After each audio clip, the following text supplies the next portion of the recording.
Buenas tardes. Martes 30 de mayo, estamos en el despacho de la consejera electa de Iglesias y nos encontramos hoy con la siguiente pregunta. ¿Cómo va la transformación educativa? Bueno, esta es una pregunta recurrente que han hecho periodistas, madres, padres, docentes, y que incluso se realiza a nivel de partidos políticos, de representantes políticos. Y al respecto nos pareció oportuno, a mitad de año de la aplicación de la transformación educativa, comenzar una evaluación, porque algún seguimiento tiene que existir. Y lo vamos a hacer desde nuestra óptica y desde nuestro posicionamiento. En primer lugar, lo que hemos constatado es que transformación educativa es algo que no está claro en el espacio público. En el espacio público y en el espacio educativo tampoco. Este concepto de transformación educativa es un concepto que cuando te preguntan por ella te dicen, pero en concreto, ¿qué es? Y estamos en mayo del 23, y con todos los medios de comunicación que se cuenta la mayoría oficial para poner los conceptos claros sobre la mesa. Lo primero que debemos decir es que cuando algo no está claro, cuando se transmite y no está claro, es porque seguramente hay un problema más allá de la organización del propio discurso, es un problema de contenido. En segundo lugar, este problema de falencia en cuanto a decir claramente qué es la transformación educativa, a nuestro modo de ver, se ha subsanado poniendo todo dentro de la transformación educativa. Mañana inauguramos un centro educativo, transformación educativa.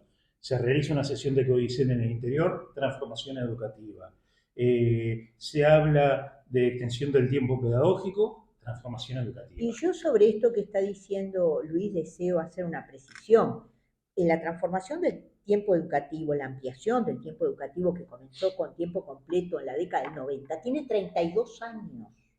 Por tanto, cuando hay una escuela de tiempo completo, no es de ahora, la aplicaron todos los gobiernos. Desde finales del 90, pasando por los 15 años del Frente Amplio, pasando por el gobierno actual. Entonces, ¿por qué señalar que es transformación educativa algo que tiene 32 años de existencia? Y aún en secundaria, cuando se habla del tiempo extendido en los liceos, Secundaria y UTU. secundaria y YouTube, ¿fue Luis en qué año establecido esto? En el 2020 y en el 2021 se empezó a aplicar lo que se conoce como Plan María Spínola. Exacto, entonces, y la transformación educativa fue planteada en el 22. Por tanto, hay acciones, hay como la necesidad, a nuestro modo de ver, de llenar un vacío. Y al llenar ese vacío, se ponen cosas que indudablemente ya venían desde políticas anteriores. Es más, recuerdo que en secundaria, en la década del 90, se habló de la experiencia de extensión del tiempo pedagógico, se aplicó en el Liceo 42 y algún otro, o sea, que ni siquiera podemos decir que es novedosa.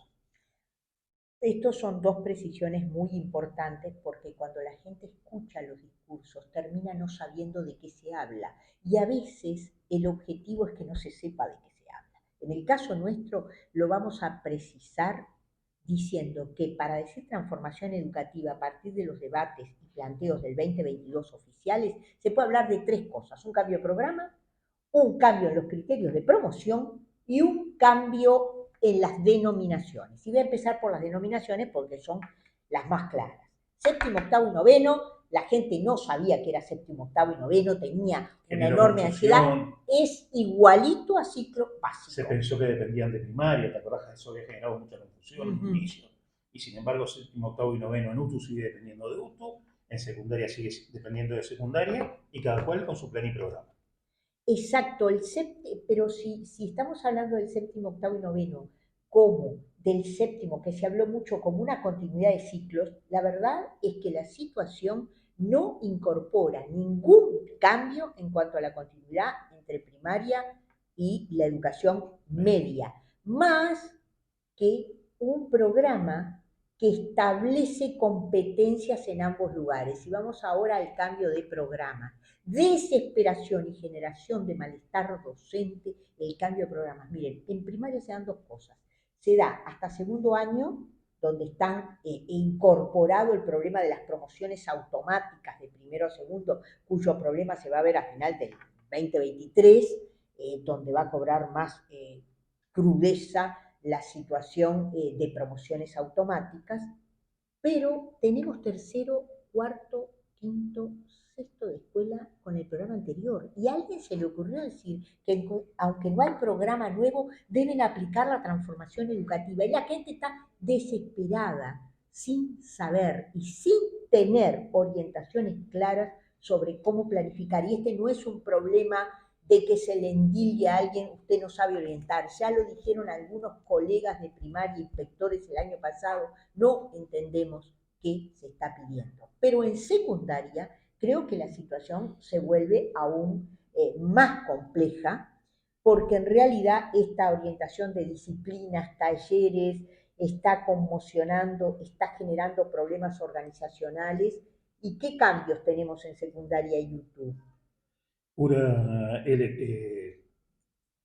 una planificación que no fue trabajada lo suficiente, criterios que no fueron suficientemente expuestos, una aplicación en todos los años en vez de una gradualidad que permita ir entendiendo el paradigma que no compartimos, pero que tampoco da los tiempos a los docentes que permita ese entendimiento. Yo creo que a veces no hay mucha idea de cómo planificar de esta manera. No es un problema de que alguien tiene la verdad y no la transmite, es que creo que la verdad está difusa, aún para los que defienden el modelo. Y luego tenemos la situación de formación docente. La compleja, extraña y delicada situación de formación docente, ¿no? Yo diría incluso para vincularlo con esto que venimos hablando anteriormente, ¿no? La transformación demuestra que si todo es transformación, nada lo es.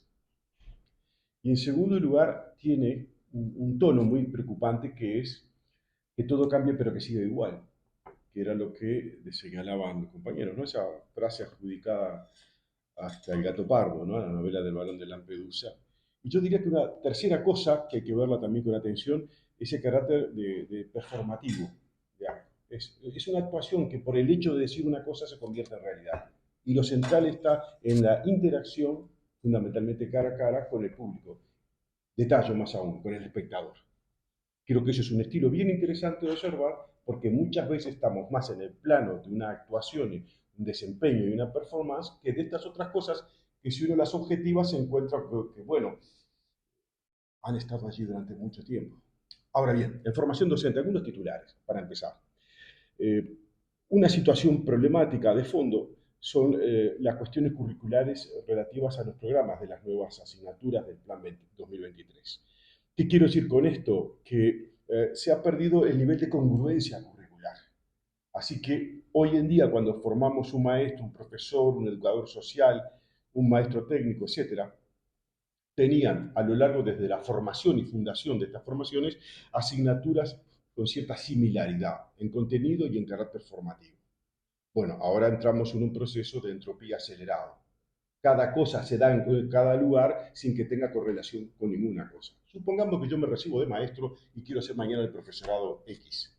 Lo que yo estudié en el campo de lo que llamábamos las ciencias, la educación, hoy trayectos equivalentes, los contenidos no tienen vínculo entre sí y hasta pueden ser contradictorios. Ya no es el tronco común como era antes. Bueno, es una metáfora, nunca fue oficial, ¿no? Sí, claro. Pero aludía a que había una cosa en común de la cual se desprende algo. No, no es así. Y tiene niveles muy, muy complejos, extraños, en cuanto que puede ser más pertinente en una formación y en la otra ser la copia, el recorte de una formación de secundaria.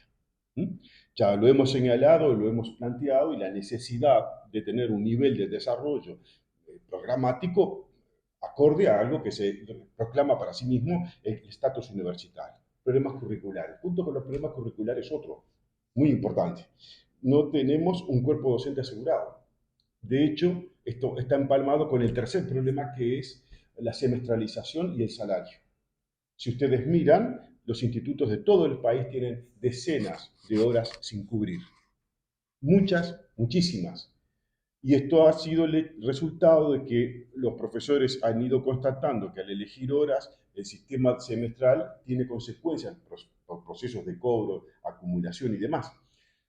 porque la advertencia previa que se les hizo no tuvo impacto. Se puede semestralizar la currícula, pero no necesariamente semestralizar el sueldo. Acá hicimos el camino a la contraria. Entonces, el impacto de esto es, cuando se está transformando algo en el plano curricular y demás, ¿cómo lo vemos?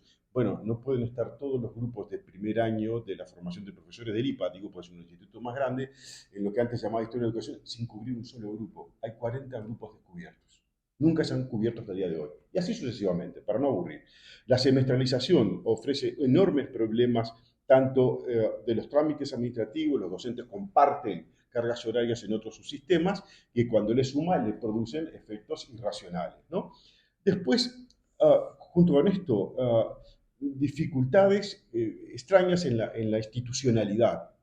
Se produjeron recientemente concursos para directores, los concursantes han ganado esos concursos, pero no logran poder elegir los cargos, porque por razones incomprensibles se postergan.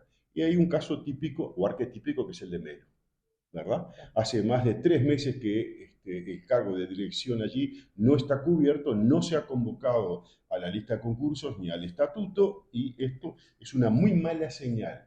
¿Qué hay de nuevo en la transformación? ¿Cuánto de esto resuelve y efectúa cambios cualitativos? Poco. Apurando más, en el horizonte aparecen otras cosas. Un nuevo programa de formación de directores que sale exclusivamente con el cometido de reforzar los procesos de liderazgo en la gestión para la transformación.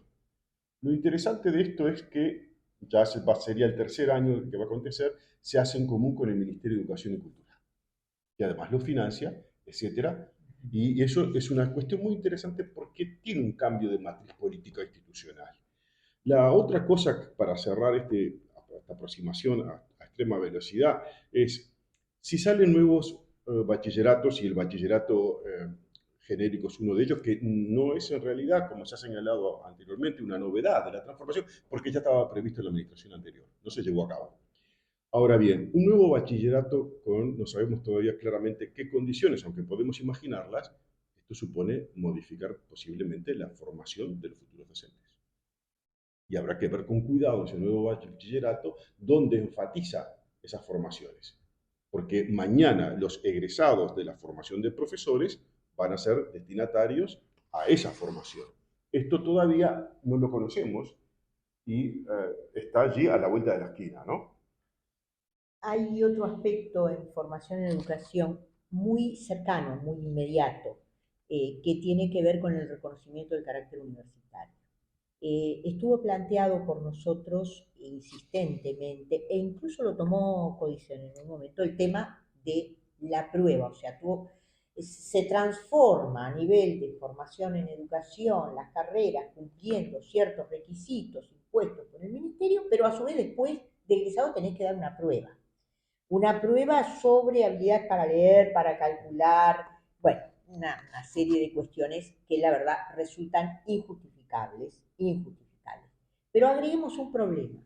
El título que va a otorgar el ministerio es de licenciado en pedagogía. O sea, no te convalida ni el título de maestro ni el título de profesor, sino que te da un título nuevo. Ese título nuevo es un título prácticamente por decreto, porque no lo cursaste en ningún lugar. Y esto está al borde de traer problemas a nivel de reconocimientos internacionales, porque no convalida el título que tienes, sino que cambia y dice, bueno, usted es maestro, usted es profesor, su título universitario es de licenciado. ¿Y quién va a reconocer internacionalmente un título de licenciado dado por decreto administrativo con una prueba mediante? Estas situaciones son de suma gravedad, porque están implicando expectativas de algunas personas, varias de ellas se anotaron para cursos y demás en el contexto nacional, y tienen que tener una respuesta. Por tanto, ¿en qué está la transformación educativa? Sigue en un terreno de incertidumbre. ¿De qué hablamos cuando hablamos de transformación educativa? Como bien lo dijo Raúl, en esa incertidumbre, transformación educativa pasó a ser todo, y cuando es todo, es nada. Y por otra parte, en los cambios curriculares hay desconcierto, falta de claridad y concreción en los aspectos que tienen que ver con lo académico, con el enseñar, qué enseño, con incongruencias que no solo se dan en formación docente, sino que también se dan en otros subsistemas. Esto es lo que vemos al finalizar el mes de mayo, en los primeros meses de aplicación de la llamada transformación educativa. Dejamos pendiente otra entrega de esta evaluación en las próximas semanas.